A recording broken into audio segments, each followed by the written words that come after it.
Today's podcast episode is one of a series of podcast episodes I recorded with my husband, Mac Story, on a book that we co-wrote together, Change Happens, Leading Yourself and Others Through Change. I know you'll enjoy the leadership principles that Mac brings to the Fearfully and Wonderfully Me podcast, so be sure to follow Mac on social media, Facebook, LinkedIn, Instagram, or Twitter at Mac Story, or subscribe to the Blue Collar Leadership podcast for more on the leadership principles that Mac teaches.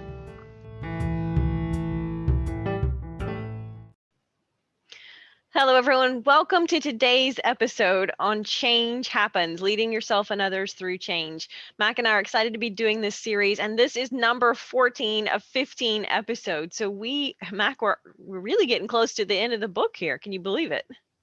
Yeah, we've been working at it. Hopefully everybody's been enjoying it. We've had a little bit of feedback from people, but we never know when people are going to listen to this. One reason we want to do this series is when we talk about change, we can tell people, hey, go out to our podcast and got a whole entire 15-part series on it. Yeah. So today's chapter and episode really is about becoming a change champion. And I think, we've talked so much about the principles related to leading yourself and others through change, but really kind of now we get down to the really good stuff, right? And because when we learn to be that change champion, it really is taking our leadership and influence to an entirely new level. So I wanted to drill down in that. One of the quotes, I laugh when I read this quote, but one of the quotes that we share in the book in this section is from John Wooden, and he says, "Failure is not fatal, but failure to change might be." Right? Failure to change might be fatal. And, I think of so many organizations throughout just our recent, cultural society and history of so many organizations that refused to adapt or refused to take on new technology or refused to try something or innovate something. And they're out of business, because if you're not going to be willing to change, you can't stick around long term because things are changing. So just think of this year of how many brick and mortar businesses have had to learn to adapt to new ways of doing business with all the pandemic precautions and people not going out and shopping, and those who are quicker to embrace online options or curbside pickup or things like that are the ones that are more successful long term, because you've got to be willing to adapt and change. So I want to talk about 7 ways to grow your influence in order to become a change champion. And the very first one is do more than expected. Go above and beyond, whether it's at work or at home. Number one most powerful thing about increasing your influence to be a change champion, do more than expected. And for me, I think of times in my career that I've tried to embrace this. And what I like to say is go the extra inch, right? You often heard about going the extra mile, going the second mile with somebody. Forget the second mile, because most people aren't going the second mile or the third mile. If you just go the extra inch with people, but if you do that consistently, you're increasing your influence. And I remember sitting in a meeting with another director when I was working at the hospital. And I forget what the meeting was about or what we were talking about, but this other director mentioned that she had asked me to look up some of the regulations around whatever it is that was changing in our world at the time. And that was part of my role and responsibility. Is someone would say, hey, go find me the state or federal or the Medicare regulations on new ways to bill x-rays or something. And so part of my responsibility was to just go out there and search the internet and dig into all the possible government authorities and regulations and compliance regs and billing insurance and all that, and figure out, number one, what was changing and how we could do it, because my job was to make sure that we stayed compliant. And if you don't stay compliant, you face severe financial penalties, monetary penalties, or civil penalties even. So part of my job was to keep us out of jail, right? And help us not lose money in the process. And you know me, Mac. I can be detail oriented, but it's not my favorite thing. Like, you probably don't want me to paint your living room because, it's just like 80%, 90%, and I'm good most of the Let me time. help the folks listening. The reason is she may forget to do an entire wall. No, no, no, it's not that bad. It really is Oh, not. okay. Maybe just to do the trim. But it's just, when I'm cooking, I don't really measure stuff. I just kind of put it in there and it comes out okay. It's just my personality. Now, I can focus on details. And in that role, I did have to just really make myself focus on details, because one little missed detail could get us in a lot of trouble. So I just had to really, really focus on that in myself and say, okay, now I have to buckle down and think of every possible thing. And hopefully I was good at that. But what I quickly realized was not, just sending the information to someone when they had a request. I mean, that's important, right? Finding the information, making sure it's accurate and complete, that's important. But how I sent it to them would often determine, did I increase my influence with them? Because, a lot of my job was to interpret it, put it into plain English and less than 3,000 words, hopefully, so that they could get just a quick answer, a quick snapshot, right? They didn't need to go dig and research and do all that. That was supposed to be my role. And so what I realized was that the easier I could make that for somebody who was looking up a new regulation, the quicker my influence would increase. And so I was sitting in this meeting with this other director, and she commented, she had asked me to look up something, and I had, and she said, and Rhea just got it to me really quickly, like that afternoon. And she said she sent me the links and she sent me the summary, and she even told me what page number on the PDF it was on. And that was a big deal for her. And it was a compliment that she was sharing that with others. But it really hit home with me that it didn't take me any extra time to mark down what page number what she needed was on, right? And she probably didn't even really need to go look at it herself because I summarized it. Because you It had already done the work. I'd You done had to the do the work, work. You had right? to I do the had to do the work to work know that anyway. that's what she needed. Yep. All you did was basically record the work that you done, so she wouldn't have to duplicate your time and effort digging through something you've already dug through. Yeah. Yeah. Just that little thing of putting a page number on the email, right? And saved her some time if she needed to go look. I don't even know if she did, but my point being here, do more than expected. Go above and beyond, because people remember that. I always say it's easy to stand out if you want to be exceptional. Do more than is expected. I love one of my favorite quotes from our friend Amir Ganad. He says, if you want a six-figure business, and he's really talking about if you're an entrepreneur or have a customer-based business. If you want a six-figure business or a six-figure salary, you provide seven-figure service. That's some good stuff. Amir nailed that one. He did. He did. If you want a six-figure business or a six-figure salary, you provide seven-figure service. He's saying People over remember that. deliver. Do more than Absolutely. expected. And then that brings us to number 2. Do it before it's required. Right? If you know something needs to be done, just do it. Don't wait to be asked. Don't wait to be voluntold or delegated to, right? Take the initiative like we talked about in the last chapter. Be the first person to step out, because people remember the first person to step out and to do that. People who volunteer and kind of embrace that and do it before it's required stand out as a leader, and that increases your influence. Look around for things that need to be done and do it before you have to, right? Just take it on.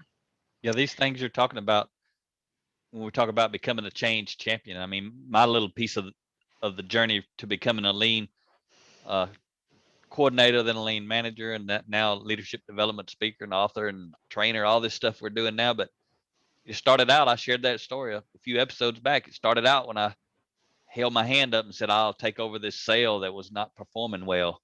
I mean, I was basically, uh, taking the responsibility, taking an initiative, but I was just doing it in my personal space, right? I just wanted to do it because I wanted to improve the process. Kind of for me, the company benefited, but I learned a lot during that process. And then later, when it was time to become the lean coordinator, no one in the plant wanted to do that. all the managers were asked to do it. None of them wanted to take on that additional responsibility. And I raised my hand and said, hey, I'll do it. I didn't even know how to do it, but I was taking responsibility. And so I went and learned how to do it. So then I had to influence not only myself to change, but an entire plant full of people, a couple hundred people. And then the next thing is I stepped out, took responsibility for initiating change in my life, as we talked about last chapter, and started my own lean consulting business. But as I became a change champion, I kept doing it at a higher level and a higher level and a higher level. And now we're speaking on leadership development and personal growth all around the country. Now we're leading the leaders at the highest level to help them transform their own organizations. So it's been a constant journey of growth, but it's everything we're talking about in this book. We've lived it. We've applied it, Rhea. Mm. That brings us to number 3, that you're talking about. We've lived and applied it. Number 3 is be confident and humble. And you and I talk about there's a fine line between confidence and arrogance. It's humility, right? Confidence as a leader, as an individual, is important. But when we cross that line without humility into arrogance, we start decreasing our influence with those around us. And a large part of that, particularly when change is going on, is number one, don't be afraid to speak up if you know the answer to a question. But if you don't know the answer to a question, don't be afraid to say, hey, I don't know. Don't be afraid to admit if you don't know something. It's okay to say, hey, let me find out. Let me figure this out. But that's a big difference between confidence and arrogance. And it leads right into number 4. Absolutely. Number 4 is admit any mistakes. We all make mistakes, admit them, and apologize when you need to, very sincerely, of course, but correct your mistake and move on, because our influence doesn't come from being perfect, right? Everybody else already knows we're perfect and we're not perfect. They just don't know if we know it. And they don't know if we know that they know that we're not perfect, right? But our influence comes from being able to say, hey, I'm not perfect. I make mistakes, but I'm willing to work to overcome them, right? We're all human. We all make mistakes, and it's just part of it. But when we're willing to own those, embrace those, and correct those, that's when we increase our influence. And I guarantee you, we've probably all had the experience of maybe at a restaurant being served the wrong thing, or they got the order wrong, or they cooked your steak wrong, or something like that, right?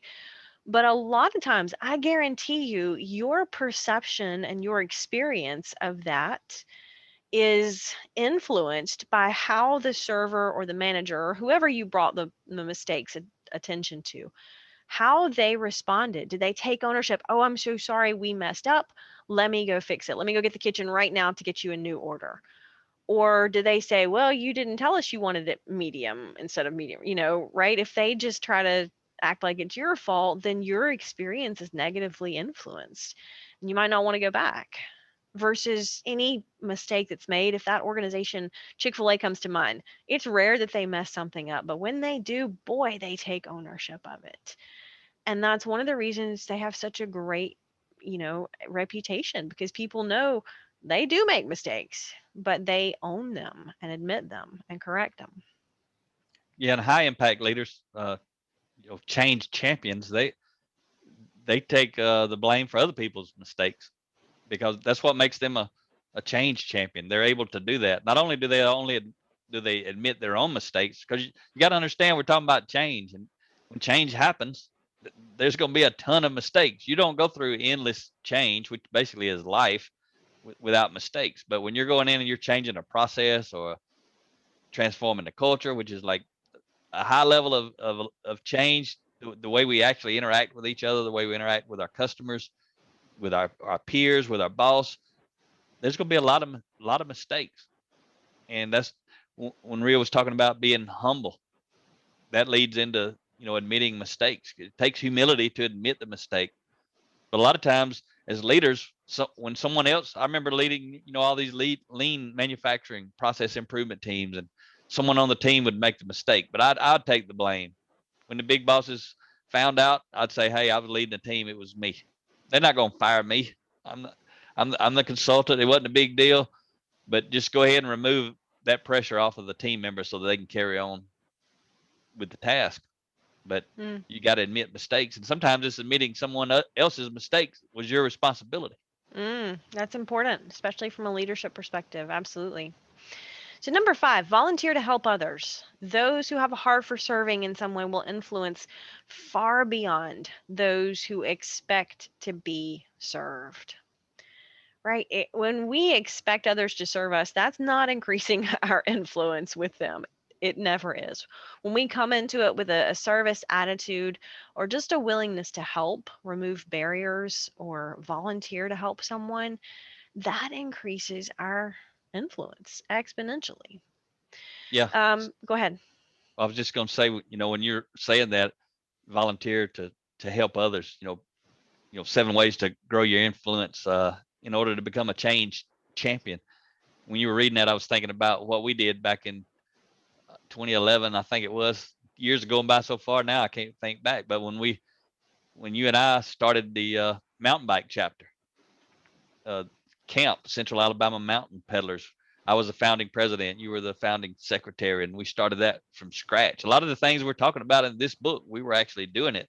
But right there, number 5, volunteer to help others. That's really what we were doing. Everybody was volunteering. We were trying to assemble a team of volunteers to volunteer to go out and do a lot of physical labor at the state park. That was kind of basically was no one went there hardly. It was basically not making very much profit, not getting very much traffic.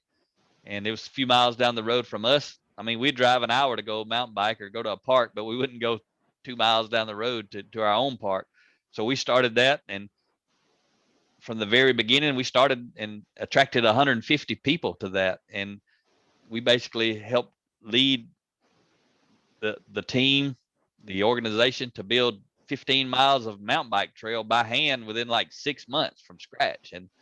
And the park, over the following years, the park increased their revenue profit by about 4 times. The local team, Auburn High School in Auburn, Alabama, because of the things we did and other people did, we were able to start mountain biking as a sport. Not us literally. I'm saying we as the state of Alabama, and the people who are leading mountain biking as a sport in high school kicked that off. And it wasn't very long before the Auburn High School team had won the state championship in mountain biking. And all that came not just from us wanting to volunteer. We were important pieces, but we were not the only piece.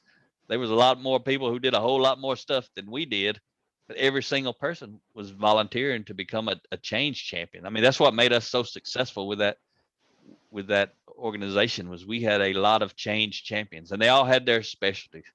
We had people doing websites. We had folks doing illegal stuff. We had folks working with the state park, and we had you doing all kind of accounting type stuff as the treasurer, and you did a lot of legal stuff too with getting grants and that sort of stuff.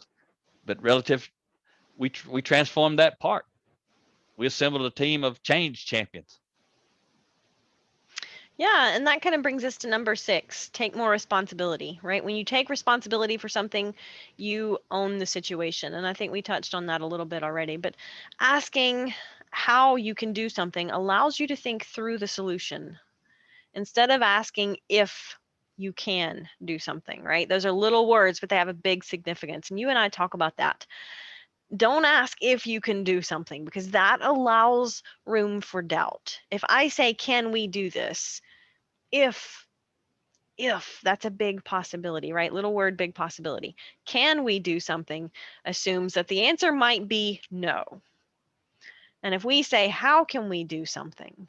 That assumes the answer is yes. We just have to figure out how to get there. And that's a big mindset shift. It's a big perspective shift.